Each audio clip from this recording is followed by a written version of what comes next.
22 మంది ఎంపీలు ఉన్నారు, రాజ్యసభ సభ్యులు దానికి అదనం. 5గురితో రాజీనామా చేయించి ప్రత్యేక హోదా కావాలని నానా గొడవ చేసిన మీరు ఒత్తిడి పెంచాం, ప్రతిపక్షం మీద ఒత్తిడి. మరి ఇప్పుడు 22 మంది ఎంపీలు అంటే రాజీనామా చేయమంటారా? అది చేయొచ్చు కదా, అలాంటి ఒత్తిడి ఎందుకు చేయలేదు అని అడుగుతున్నాం. ప్రత్యేకమైన అవినాభావ సంబంధం మీకు బీజేపీతో ఉందని, ప్రత్యేక హోదాకు మించిన ప్రత్యేక అవసరాలు మీ పార్టీకి ఉన్నాయని, అందువల్లనే ఆ రోజు ఎలక్షన్ ముందు ఒత్తిడి చేసిన మీరు ఈ రోజు ఒత్తిడి చేయడం లేదని మీరు అంటే అసలు ఈ డ్యూయల్గా నేను ఎలా నేను చెప్పాలో అర్థం కావట్లా. ఏంటి, మీకు భారతీయ జనతా పార్టీకి ప్రత్యేకమైన సంబంధాలు ఉన్నాయి అని మీరు అంటున్నారు, లేదు తెర వెనుక సంబంధాలు ఉన్నాయని అనుకుంటున్నారు. నిజంగా మాకు ప్రత్యేకమైన తెర వెనుక సంబంధాలు, మంచి సంబంధాలు, మా బాగా ఫ్రెండ్షిప్ సంబంధాలు, మా 25 సీట్లు వారికి అయితే మా మాట వినాలి కదబ్బా, మా ప్రత్యేక హోదా ఇవ్వాలి కదా. అలాంటి అది కేంద్ర ప్రభుత్వం, ఇది రాష్ట్ర ప్రభుత్వం. మాకు కేంద్ర ప్రభుత్వ రాష్ట్ర ప్రభుత్వాల మధ్యన ఉన్న సంబంధ బాంధవ్యాలు ఒక విధంగా ఉంటాయి. కొన్ని సందర్భాల్లో మోడీ నిర్ణయాలను మేము బలపరుస్తాం, కొన్ని సందర్భాల్లో వ్యతిరేకిస్తాం. మాకు ఆ ఇండిపెండెన్సీ ఉంది, మేము వాళ్ళతో కలిసి పోటీ చేయలేదు, వాళ్ళతో కలిసి మంత్రివర్గంలో లేము, లేదు వాళ్ళు మా మంత్రివర్గంలో లేరు. నాట్ లైక్ చంద్రబాబు నాయుడు గారి లాగా మేము యాక్ట్ చేయలేదు. మాది ఒక ఇండిపెండెంట్ రాజకీయ పక్షం. మోడీ గారితో సత్సంబంధం అంటే ఆయన ప్రధానమంత్రి, ఇక్కడ ముఖ్యమంత్రి. అంటే అవసరం ఉన్న వాటిని అవసరం అంటే 20 కానీ అవసరమైన వాటిని మాత్రం డోంట్ రిపీట్ దట్. నేనేంటంటే 22 మంది లేదా 151 మంది రాజీనామా చేస్తే ఖచ్చితంగా ప్రత్యేక హోదా వస్తుంది అనుకుంటే నువ్వు చెప్పవసరం, నేను చెప్పవసరం, జగన్మోహన్ రెడ్డి గారు రాజీనామాలు చేయించారు. మీ 5 ఎంపీలు రాజీనామా చేస్తే వస్తుందని ఆ రోజు ఎవరు చెప్పారు? అది ఒత్తిడి. అది ఇప్పుడు ఎందుకు ఒత్తిడి మీద ఒత్తిడి సీట్ ప్రభుత్వం డిస్కషన్లో ఉన్నాం. ప్రభుత్వం ప్రతిసారి వెళుతున్నాం, ప్రతిసారి ముఖ్యమంత్రి ప్రధానమంత్రి గారితో మాట్లాడుతున్నారు, డిమాండ్ చేస్తున్నారు, చర్చిస్తున్నారు, జరుగుతూ ఉన్నాయి. కానీ మీకు కావాల్సింది తెచ్చుకుంటున్నారు కానీ రాష్ట్రానికి కావాల్సింది తెచ్చుకోలేదని అని మీ అభిప్రాయమా, మీ ఆరోపణ, లేకపోతే ప్రజలు అనుకుంటున్నారా? ప్రజలు అనుకుంటున్నారు. అనుకోనండి, ప్రజలు అభ్యంతరం ఏం లేదు, ఇబ్బంది లేదా? ఇబ్బంది ఏం లేదు. ప్రజలు అలా కాదు, ఇది మేము అనుకున్నవి సాధిస్తున్నామంటే చంద్ర నువ్వు చెప్పే లెక్క ప్రకారం ఏంటంటే మీరు అనుకున్నది సాధిస్తున్నారు, ప్రత్యేక హోదా మీరు అడిగితే ఇస్తారు, మీరు అడగలేకపోతున్నారు అనే భావన వస్తుంది. That is not. అంటే ఒత్తిడి పెట్టడం ఇష్టం లేక ఒత్తిడి ఎంతైనా పెడతాం, ఒత్తిడి పెడితే వాళ్ళు బాధపడతారని. మాకు ప్రత్యేక హోదా ఈ రాష్ట్రానికి కావాలి, ప్రత్యేక హోదా వలన ఈ రాష్ట్రం అభివృద్ధి చెందుతుందని భావించేటటువంటి తొలి వ్యక్తి జగన్మోహన్ రెడ్డి గారు. దానికోసం తీవ్రంగా ప్రయత్నం చేస్తున్నాం, ఫలితాలు రాలేదు, వస్తాయని ఆశిస్తున్నాం. ఇక మీరు మళ్ళీ గెలిచినా కూడా ఇలాగే ఆశిస్తూ ఇలాగే ఎదురు చూస్తూ ఉంటారా? భలే మాట అడిగావే.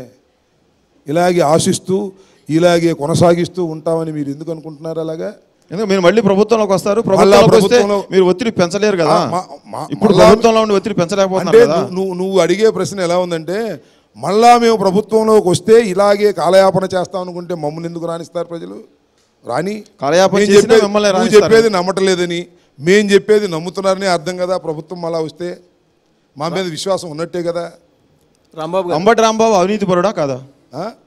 అంబటి రాంబాబు అవినీతి పరుడా కాదా? నువ్వు చెప్పు. అంబటి రాంబాబుని ఒకసారి అవినీతి పరుడా అని అడిగితే కాగా నువ్వు చెప్పబ్బా. కరప్షన్కి లెస్ కరప్షన్కి తేడా ఉంది, నాది లెస్ కరప్షన్ అన్నారు. కరప్షనే కదా అన్నానా? ఆ బయట తీసేసుకో, చెప్పండి రాంబాబు, చెప్పండి. కరప్షన్ ఉందా? బయట తీసేసుకో అన్నా కదా. ఇప్పుడు బయట తీసేసుకో. కరప్షన్ ఉందా లేదా? మళ్ళీ ఆ బయట అన్నానన్నావు కదా, ఆ బయట తీసేసుకో. ఈయన దగ్గర సమాచారం ఉంది ఈ కరప్షన్ గురించి. ఏంటి సార్, అంబటి రాంబాబు గారు సొంత పార్టీ నేతలపైనే కక్ష సాధింపు ధోరణి దిగుతారు. సత్తెనపల్లిలో బాధితులు చాలామంది ఉంటారు, పార్టీలో ఉన్న వాళ్ళు చాలామంది ఉంటారు. చెప్పు. చెప్పాను సార్, ఇదే అలాంటి ఆరోపణలు కాదు, పేర్లు చెప్తా మీకు. చెప్పబ్బా. చేజర్ల వైవి రావు పోలీస్ కేసు అయింది, జైలుకి వెళ్ళాడు. పోలీస్ కేసు అయింది, జైలుకి వెళ్ళాడు. రాజుపాలెం ఎక్స్ జెడ్పీటీసీ వెంకటరామరెడ్డి, ఆయన మీద కేసు అయింది. ఇటీవల మీరు ఎన్నికల ప్రచారానికి అబ్బూర్ అనే విలేజ్కి వెళ్తూ అక్కడ మీ పార్టీకి సంబంధించిన నేతను సార్ అడగనిస్తారా? మీరే చెప్తారా? అడగనిస్తారా? చెప్తారు. అబ్బూర్కి సంబంధించిన మీ పార్టీ నేత కృపాకర్ను హౌస్ అరెస్ట్ చేసిన తర్వాత ఆ ఊర్లో ప్రచారం చేశారు. ఇప్పుడు చెప్పండి సార్. ఇప్పుడు వైవీరావుకి నేను నెంబర్ ఇస్తా, ఫోన్ చేసి అడుగుతావా? వైవీరావు అని ఆయనకి ఫోన్ నెంబర్ ఇస్తా, లైవ్లో అడుగుతావా? నేను ఎందుకు అడుగుతాను? ఆయనకి ఆరోపణ చేసింది, నువ్వు అడుగుతావా? లేకపోతే మీరు చెప్పండి సార్, నేను అడిగాను, మీరు చెప్పండి. వైవి గారితో నేను మాట్లాడతాను. నేను ఒక మాట గుర్తుపెట్టుకో, వైవి రావు మీద కానీ, వైవి రావు మీద కేసు ఉంది, దట్ ఈస్ ఓకే. కేసులు ఉన్న ప్రతి వాళ్ళు ఇక నేను పెట్టిస్తేనే కేసులు ఉన్నారనేది పొరపాటు. అతను వైసీపీ, ఇవాళ కూడా నాతో ఫ్రెండ్లీగా ఉంటాడు, అలాంటిది ఏమి ప్రాబ్లం లేదు. నెంబర్ 1. రెండోది, మర్రి వెంకటరామరెడ్డి మీద అసలు కేసే లేదు. ఆయన ఎవరో ఒక ఊర్లో ఒక మర్డర్ జరిగితే ఆ మర్డర్ చేసినటువంటి వ్యక్తి ఆయనకి ఫోన్ చేస్తే ఆ ఫోన్ కాల్ ప్రకారం అతను తీసుకొచ్చి విచారణ చేసి పంపించారు. That's all. ఇంకోటి మూడోది చెప్పావు, కృపాకర్ గారు సార్, అబ్బూరు విలేజ్కి సంబంధించిన కృపాకర్ గారు, కృపాకర్ చౌదరి అనే ఆయన అబ్బూర్లో ఎంపీటీసీ మెంబరు. ఆయన్ని నేను గడప గడపకి వెళ్ళినప్పుడు ఆయన ఏదో వచ్చి గందరగోళం చేస్తాడని పోలీసులు ఆపారు, దాన్ని హౌస్ అరెస్ట్ అన్నారు. సొంత పార్టీ నేతలు ఎందుకు గందరగోళం చేస్తారు? అంబటి రాంబాబు ఆ పార్టీ చేశారు. మొన్నదాకా ఇందాక నుంచి అదే కదా మీరు చెప్పింది, సొంత పార్టీ నేతలే టికెట్ వద్దన్నారు. చెప్పారు అంతా బాగుంది, పిలిచాడు, ఫోటో దింపాడు, అంతా ఓకే అన్నాడు, గెలిపించాలన్నాడు. రాంబాబు మాట్లాడిన తర్వాత సీన్ కట్ చేస్తే అది, సీన్ కట్ చేయకముందు ఇది, అది రాంబాబు గారు. దీనికి కొనసాగింపుగా సీఎంఆర్ఎఫ్ ఇప్పించడానికి సంబంధించిన ఇష్యూ ఆరోపణలు మీ మీద వచ్చాయి, మీ అనుచరుల మీద వచ్చాయి. ఆరోపణలు నిజం ఉందా? నా మీదే, నువ్వు భయపడమాక. నేనేం భయపడలేదు సార్, నా మీదే, అనుచరుల మీద కాదు. అవును సార్, ఎందుకు సార్? సింపుల్, మళ్ళా చెప్తున్నా, ఇది చెప్పిన కథే కాకపోతే మళ్ళీ మీకు ఎన్టీవీలో లైవ్లో ఇవాళ ఎలక్షన్ కాబట్టి అందరూ ఎలక్షన్లో అంబటి రాంబాబు ఏం మాట్లాడతాడో చూద్దాడు కాబట్టి అందరూ ఓపెన్గా ఉన్నారు కాబట్టి మళ్ళీ రిపీట్ చేస్తున్నా. ఒక వైశ్యుడు వ్యాపారవేత్త, ఆయన హోటల్లో కింద ట్యాంక్ ఉంటుంది కదా, సెప్టిక్ ట్యాంక్, అది నిండిపోయింది. నిండిపోతే 2 వ్యక్తుల్ని ఆ సెప్టిక్ ట్యాంక్లో ఉన్నటువంటి దాన్ని ఏమంటారు సిల్ట్ తీయటానికి తీసుకెళ్లారు.